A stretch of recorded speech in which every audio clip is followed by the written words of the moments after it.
नमस्कार, स्वागत है डीडी न्यूज के इस बुलेटिन में। मैं हूं अश्विनी कुमार मिश्र। आइए सबसे पहले नजर डालते हैं अब तक की सुर्खियों पर।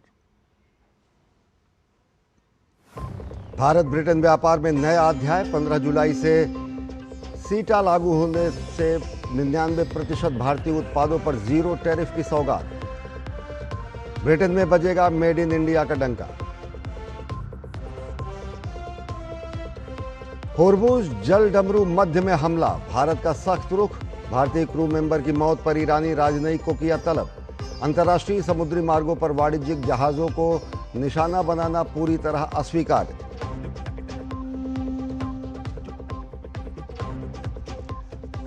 धूल भी कम, नुकसान भी कम। अब स्मार्ट होगी railway freight service. Fly ash और उर्वरक के लिए आएंगे खास कंटेनर। रेल मंत्री ने 8 नए सुधारों की घोषणा की।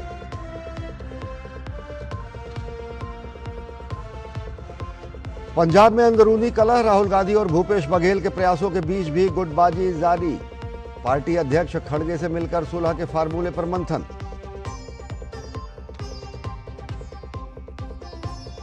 ज्ञानवापी विवाद में सुप्रीम कोर्ट की पहल पर वाराणसी में सुलह की कोशिश नाकाम। अब कोर्ट के फैसले पर टिकी है निगाहें।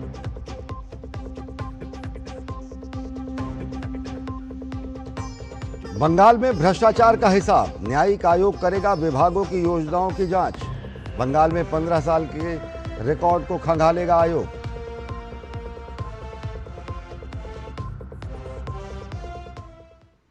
और अब देखते हैं खबरों को विस्तार से। रेल मंत्री अश्विनी वैष्णव ने भारतीय रेलवे के लिए बड़े सुधारों की घोषणा की है। रेल मंत्री ने कहा कि फ्लाई ऐश के लिए स्पेशल कंटेनर डिजाइन किया गया है, जिसमें लोडिंग टॉप होगी और डिस्चार्ज साइड से होगा। इससे प्रदूषण को रोकने में कामयाबी मिलेगी।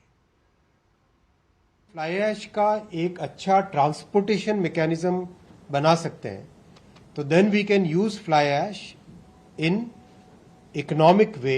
सीमेंट में प्रोडक्शन में यूज कर सकते हैं या फिर रोड कंस्ट्रक्शन या किसी दूसरे कंस्ट्रक्शन में हम काम में ले सकते हैं। फ्लाई ऐश के लिए स्पेशल कंटेनर डिजाइन किया है जिसमें लोडिंग होगी टॉप से। एक कंटेनर अगर आप इमेजिन कीजिए, लोडिंग टॉप से होगी और उसका डिस्चार्ज होगा साइड से। कंटेनर के अंदर है तो वो धूल मिट्टी होने का उसका पॉसिबिलिटी नहीं है। दूसरा, जब आपको यूज करना हो उसको, आज सीमेंट का प्रोडक्शन में इसका इतना यूज होगा तो एक एक कंटेनर उसको खाली करके कन्वेयर बेल्ट पे लगा के उसका यूज कर सकते हो। धार भोजशाला मामले में सुप्रीम कोर्ट में हुई सुनवाई और इसमें शीर्ष अदालत ने हाईकोर्ट के फैसले पर तुरंत रोक लगाने से साफ इनकार कर दिया है।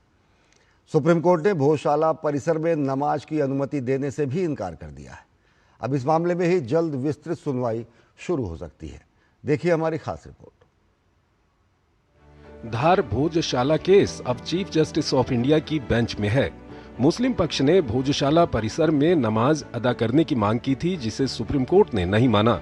सर्वोच्च अदालत ने उच्च न्यायालय के फैसले पर रोक लगाने से फिलहाल इनकार कर दिया है।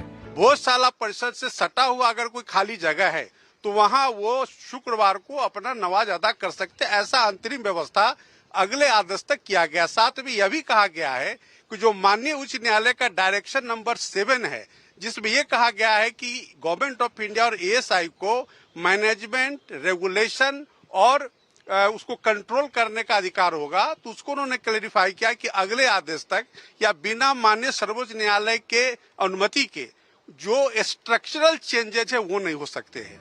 इस मामले में केंद्र सरकार का पक्ष रखने के लिए पेश हुए सॉलिसिटर जनरल तुषार मेहता ने अदालत को बताया कि हाईकोर्ट के फैसले के बाद प्रशासन ने पूरे मामले को शांतिपूर्ण ढंग से संभाला और कहीं भी कानून व्यवस्था की समस्या नहीं आई। सुप्रीम कोर्ट ने इस मामले में सभी पक्षों को नोटिस जारी कर जवाब दाखिल करने के लिए भी कहा है।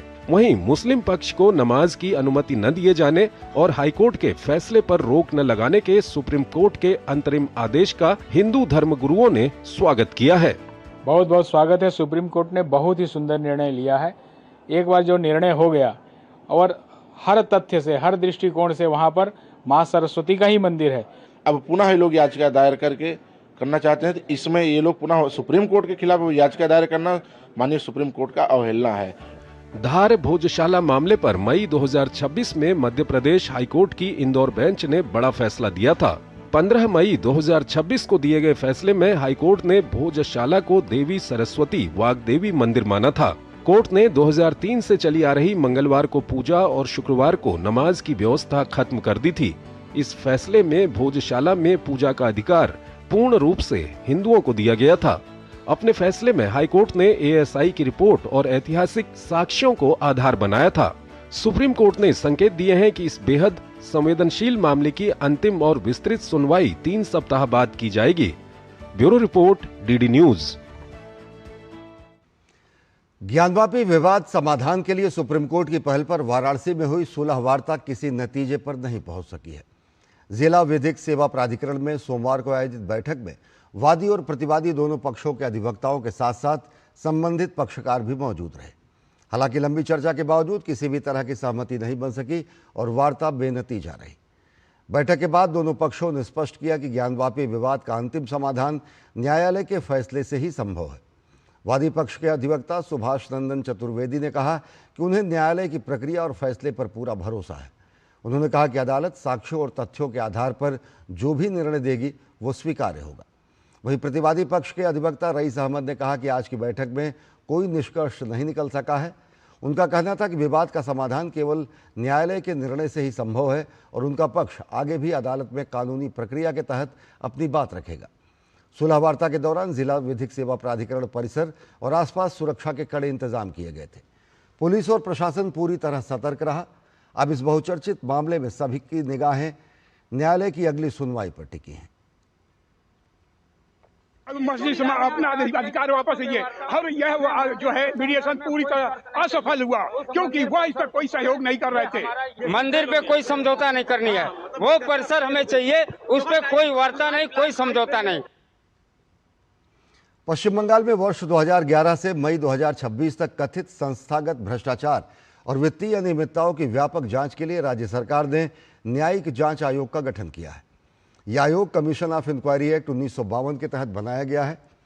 10 जुलाई को जारी अधिसूचना और 13 जुलाई को कोलकाता गजट में प्रकाशित आदेश के मुताबिक आयोग की अध्यक्षता कलकत्ता हाईकोर्ट के सेवानिवृत्त न्यायाधीश न्यायमूर्ति विश्वजीत बसु करेंगे। आयोग राज्य सरकार के विभिन्न विभागों और संस्थानों में वर्ष 2011 से मई 2026 के दौरान सामने आए कथित भ्रष्टाचार, वित्तीय अनियमितताओं और सत्ता के दुरुपयोग के आरोपों की जांच करेगा। इसके दायरे में शिक्षा, खाद्य एवं आपूर्ति, आपदा प्रबंधन, नगर विकास, नगर निकाय, पंचायत, आवास, मत्स्य, उद्योग, लोक निर्माण विभाग यानी पीडब्ल्यूडी, भूमि एवं भूमि सुधार तथा गोरखालैंड टेरिटोरियल एडमिनिस्ट्रेशन यानी जीटीए सहित अनेक विभाग शामिल किए गए हैं।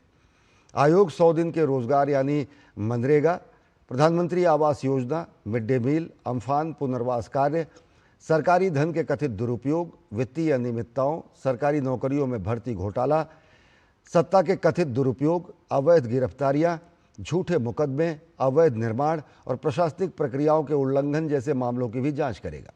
इसके अलावा स्कूलों, कॉलेजों, विश्वविद्यालयों और मेडिकल शिक्षा संस्थानों में कथित भ्रष्टाचार भी जांच के दायरे में रहेगा। देश की अर्थव्यवस्था में सेवा क्षेत्र की हिस्सेदारी सबसे ज्यादा होती है। होटल, रेस्टोरेंट, बैंक, बीमा, आईटी और टेलीकॉम और परिवहन जैसी सेवाएं करोड़ों लोगों के रोजगार और कारोबार से जुड़ी हुई होती। अब इन क्षेत्रों में रफ्तार को हर महीने मापने के लिए सांख्यिकी एवं कार्यक्रम क्रियान्वयन मंत्रालय ने पहली बार सेवा उत्पादन सूचकांक यानी आईएसपी जारी किया है। क्या है इसका महत्व और अप्रैल के आंकड़े क्या कहते हैं, देखिए डीडी न्यूज संवाददाता दीपक सिंह रावत की खास रिपोर्ट। अगर आप होटल में ठहरते हैं, रेस्टोरेंट में खाना खाते हैं, बैंक जाते हैं, ऑनलाइन खरीदारी करते हैं या मोबाइल और इंटरनेट का इस्तेमाल करते हैं तो आप भी देश के सर्विसेज क्षेत्र का हिस्सा हैं। यही सेवा क्षेत्र भारत की अर्थव्यवस्था का सबसे बड़ा हिस्सा है। अब सरकार हर महीने बताएगी कि इन सेवाओं में कामकाज कितना बढ़ रहा है या घट रहा है। इसके लिए सांख्यिकी एवं कार्यक्रम क्रियान्वयन मंत्रालय के राष्ट्रीय सांख्यिकी कार्यालय ने पहली बार सेवा उत्पादन सूचकांक यानी आईएसपी जारी किया है। फिलहाल इसमें 19 सेवा उपक्षेत्र शामिल किए गए हैं जो औपचारिक सेवा क्षेत्र के करीब 60% हिस्से को कवर करते हैं। Monthly measure of services is therefore a real achievement, and therefore the colleagues in Ministry of Statistics and Program Implementation deserve a special round of applause for making this happen. What has made it possible is something that was never designed for statistician at all. Every month, lakhs of enterprises file returns on their sales under the goods and services tax. Those returns, aggregated and classified and adjusted for prices, can tell us how much the formal services economy actually produced. अप्रैल 2026 के आंकड़ों के मुताबिक hotel एवं restaurant सेवाओं में सबसे अधिक 37.2% की बढ़ोतरी दर्ज की गई है। इसके बाद खुदरा व्यापार में 30.8%, प्रशासनिक एवं सहायता सेवाओं में 28.7% और रियल एस्टेट क्षेत्र में 27.7% की वृद्धि रही। वहीं दूरसंचार में 22.8%, सड़क परिवहन में 18.5%, बीमा में 15.6%, आईटी सेवाओं में 15.2% और बैंकिंग क्षेत्र में 12.2% की बढ़ोतरी दर्ज की गई। हालांकि सभी क्षेत्रों की तस्वीर एक जैसी नहीं रही।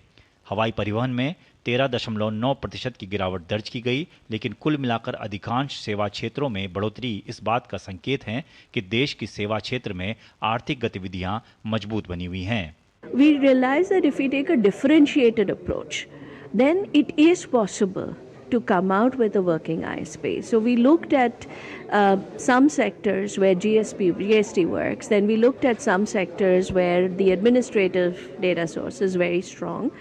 So we were very clear that we will have a differentiated approach and we'll create a trial index, and we'll also were very clear that sectors where we are not getting adequate data coverage today, we will exclude. We'll have a phased approach and we'll bring them in as the data collection, the data systems improve. फिलहाल इसे trial series के रूप में जारी किया गया है। इसका उद्देश्य आंकड़ों की गुणवत्ता और विश्वसनीयता को और बेहतर बनाना तथा विशेषज्ञों और संबंधित पक्षों से सुझाव प्राप्त करना है। मंत्रालय हर महीने की 29 तारीख को इस सूचकांक के आंकड़े जारी करेगा। भविष्य में अधिक सेवा क्षेत्रों को शामिल करने के बाद समग्र सेवा उत्पादन सूचकांक भी जारी किया जाएगा। इससे सरकार को नीतियां बनाने, उद्योग जगत को कारोबारी रुझान समझने और अर्थव्यवस्था की दिशा का आकलन करने में मदद मिलेगी। डीडी न्यूज के लिए दीपक सिंह रावत की रिपोर्ट। भारत और स्पेन ने व्यापार, निवेश और प्रौद्योगिकी साझेदारी की दिशा में बड़ा कदम उठाया है। केंद्रीय वाणिज्य एवं उद्योग मंत्री पीयूष गोयल के मैड्रिड दौरे के दौरान दोनों देशों के बीच कई उच्च स्तरीय बैठक हुई। इन बैठकों में व्यापार, निवेश, मैन्युफैक्चरिंग, नवाचार और भारत यूरोपीय संघ मुक्त व्यापार समझौते यानी इंडिया EU FTA को आगे बढ़ाने पर विशेष जोर दिया गया। देखिए हमारी खास रिपोर्ट। भारत और स्पेन के आर्थिक संबंध लगातार नई ऊंचाई की ओर बढ़ रहे हैं। इसी कड़ी में केंद्रीय वाणिज्य एवं उद्योग मंत्री पीयूष गोयल के मैड्रिड दौरे में दोनों देशों के बीच आर्थिक रिश्तों को मजबूत करने पर जोर रहा। दौरे की शुरुआत स्पेन के उप प्रधानमंत्री एवं वाणिज्य मंत्री कार्लोस क्वेर्पो कैबलेरो के साथ द्विपक्षीय बैठक से हुई। बैठक में नवीकरणीय ऊर्जा, डिजिटल प्रौद्योगिकी, व्यापार और निवेश के क्षेत्र में सहयोग बढ़ाने पर चर्चा हुई। इसके बाद पीयूष गोयल ने स्पेन के उद्योग मंत्री जोर्डी हेरिउ से मुलाकात कर विनिर्माण, निवेश और रोजगार सृजन के अवसरों पर विचार विमर्श किया। So we've agreed to put in place a roadmap to be able to spearhead, to be able to increase the speed of these relationships in the next few years with clear deliverables, and we hope to be able again to have a next meeting in the fall, potentially also with my visit to India.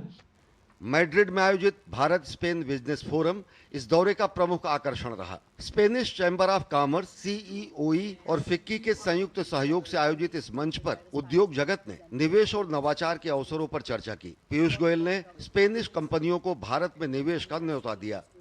Shall we agree to invest deeper into each other's people, into each other's businesses, into each other's economies, into each other's future? 2, can we agree to leverage all the opportunities that this free trade agreement is opening up for both countries? The recent signing of EU-India free trade agreement is a strong political signal to the world. It reflects the vision and ambition of our countries to move forward in times of growing protectionism and fragmentation of the value chain. ऐसे समय में जब भारत वैश्विक निवेश, विनिर्माण और आपूर्ति श्रृंखला का प्रमुख केंद्र बन रहा है, ये दौरा भारत यूरोप आर्थिक सहयोग को और मजबूत करने की दिशा में महत्वपूर्ण कदम माना जा रहा है। आत्मन संधू की रिपोर्ट, डीडी न्यूज, मैड्रिड। उपराष्ट्रपति सीपी राधाकृष्णन ने नई दिल्ली में उपराष्ट्रपति भवन में the voice of justice, justice Gavai speaks पुस्तक के लोकार्पण कार्यक्रम में मुख्य अतिथि के रूप में हिस्सा लिया। पुस्तक विमोचन के मौके पर उपराष्ट्रपति ने कहा कि मजबूत संस्थाएं और न्याय, ईमानदारी, संवैधानिक अनुशासन और जनता के भरोसे पर ही कायम रहते हैं और संविधान लोकतांत्रिक स्थिरता और राष्ट्रीय एकता का आधार बना हुआ है। उपराष्ट्रपति ने देश के वकीलों से अपील की कि उन्हें समय समय पर सबसे गरीब लोगों को मुफ्त कानूनी मदद देनी चाहिए। समारोह की अध्यक्षता भारत के प्रधान न्यायाधीश न्यायमूर्ति सूर्यकांत ने की, जबकि सुप्रीम कोर्ट के न्यायाधीश न्यायमूर्ति विक्रम नाथ विशिष्ट अतिथि के रूप में मौजूद रहे।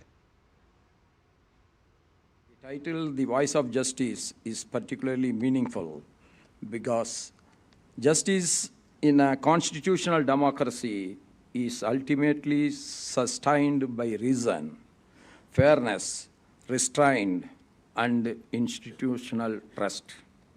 The book engages with a wide range of constitutional themes. These themes include constitutionalism, judicial review, rule of law, freedom of speech, social justice, judicial accountability, constitutional morality, legal education, alternative dispute resolution, technology and law, international judicial collaboration, and democratic governance. पश्चिम बंगाल में ग्रामीण विकास और मनरेगा व्यवस्था में पारदर्शिता लाने के लिए राज्य सरकार बड़ा कदम उठाने जा रही है। मुख्यमंत्री शुभेंदु अधिकारी सरकार 100 दिन की रोजगार योजना में भ्रष्टाचार रोकने के लिए नया विधेयक लाएगी। मंगलवार को राज्य सचिवालय में मुख्यमंत्री शुभेंदु अधिकारी ने केंद्रीय कृषि एवं ग्रामीण विकास मंत्री शिवराज सिंह चौहान के साथ बैठक की, जिसमें ग्रामीण विकास और विकसित भारत जी राम जी योजना की प्रगति की समीक्षा की गई। पश्चिम बंगाल में 82,000 करोड़ रुपए की बुनियादी ढांचा परियोजनाओं की बाधाएं दूर करने की दिशा में केंद्र सरकार ने बड़ा कदम उठाया है। इस सिलसिले में केंद्रीय कृषि एवं ग्रामीण विकास मंत्री शिवराज सिंह चौहान और मुख्यमंत्री शुभेंदु अधिकारी के बीच उच्च स्तरीय बैठकें हुई, जिसमें आवास, ग्रामीण रोजगार, सड़क, कृषि और खाद्य प्रसंस्करण से जुड़े कई अहम फैसले लिए गए। बैठक के बाद घोषणा की गई कि प्रधानमंत्री आवास योजना के तहत राज्य को 1 लाख नए घरों की मंजूरी दी गई है। वहीं 125 दिन रोजगार योजना के तहत अतिरिक्त 50 दिनों का रोजगार उपलब्ध कराया जाएगा। माननीय मंत्री जी को मेरा दिल से आभार प्रकट करता हूं, पूरा मंत्रिमंडल से की ओर से आभार प्रकट करता हूं। उनका 2 दिन का प्रवास खास करके किसानों के लिए, ग्रामीण विकास के लिए, जो गरीब जनता है जिनको अब तक आवास, प्रधानमंत्री आवास का मौका नहीं मिला, उनके लिए, और हमारी जो माइग्रेंट लेबर से लेकर गांव का लोग काम करने के लिए उन्होंने इंतजार कर रहा था, उनको विकसित भारत जी राम जी के अंदर 125 दिन का काम करने का उन्होंने जो बड़ा स्कीम लाया है भारत सरकार मोदी जी का नेतृत्व में, उसके ऊपर आज बहुत पॉजिटिव उन्होंने गाइडलाइन दे दिया। भारत सरकार ने, हमारे ग्रामीण विकास विभाग ने जो राशि स्वीकृत की है वो 8,500 करोड़ रुपए से ज्यादा की है, 8,508 करोड़। उसमें राज्य सरकार का हिस्सा मिलेगा ये 12,064 करोड़ 50 लाख रुपए से ज्यादा होगी। और आप कल्पना कर सकते हैं ये राशि 31 मार्च तक पंचायतों में दोनों काम, एक रोजगार देना, 100 दिन नहीं, 125 दिन का रोजगार, लेकिन रोजगार के साथ साथ हमारा जोर है गांव के संपूर्ण विकास पर। इतना पैसा जब गांव में जाएगा तो गांव के विकास के काम, सड़क, स्कूल, अस्पताल, आंगनबाड़ी भवन, खेत, सड़क, तालाब, कई तरह के विकास के काम होंगे। और कारगिल विजय दिवस के जश्न से पहले रक्षा मंत्री राजनाथ सिंह ने मंगलवार को नई दिल्ली में नेशनल वॉर मेमोरियल से एक मोटरसाइकिल अभियान को हरी झंडी दिखाई। 13 दिन की इस यात्रा में भारतीय सेना के जवान और आम नागरिक समेत कुल 30 राइडर शामिल हैं।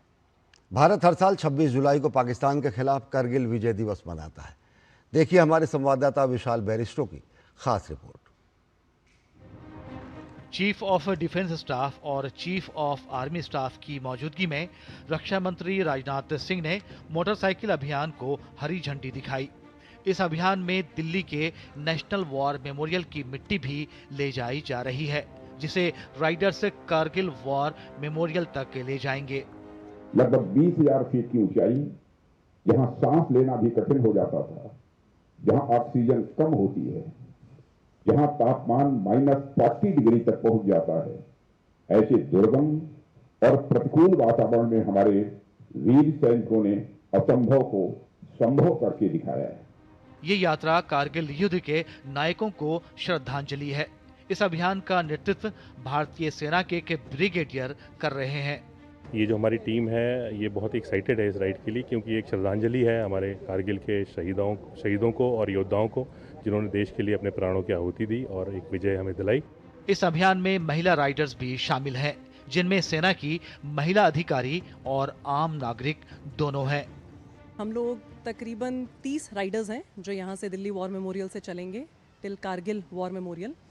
लगभग 2000 किलोमीटर की दूरी हम लोग तय करने वाले हैं। मुझे पहला मौका मिल रहा है कि मैं अपने भाइयों के जो शहीद हुए हैं भाई, उन लोगों के लिए जा रही हूँ। मेरे पति ऑप विजय में शामिल हुए थे, मैं तब इनकी संगनी बन चुकी थी। कारगिल युद्ध भारत और पाकिस्तान के बीच मई से जुलाई 1999 तक लद्दाख के कारगिल जिले में लाइन ऑफ कंट्रोल के पास लड़ा गया एक सशस्त्र संघर्ष था। नेशनल वॉर मेमोरियल दिल्ली से शुरू होकर शौर्य विजय यात्रा 13 दिन का सफर तय करते हुए रिजांगला, गलवान, द्रास और फिर जाएगी कारगिल वॉर मेमोरियल। इसका आदर्श वाक्य है one ride, one nation, one salute. Cameraman Jagmohan के साथ मैं विशाल बैरिस्टो, डीडी न्यूज़, दिल्ली। और खबर यह भी है कि इंग्लैंड में 3 मैचों की सीरीज में भारत ने पहले मैच को जीत लिया है।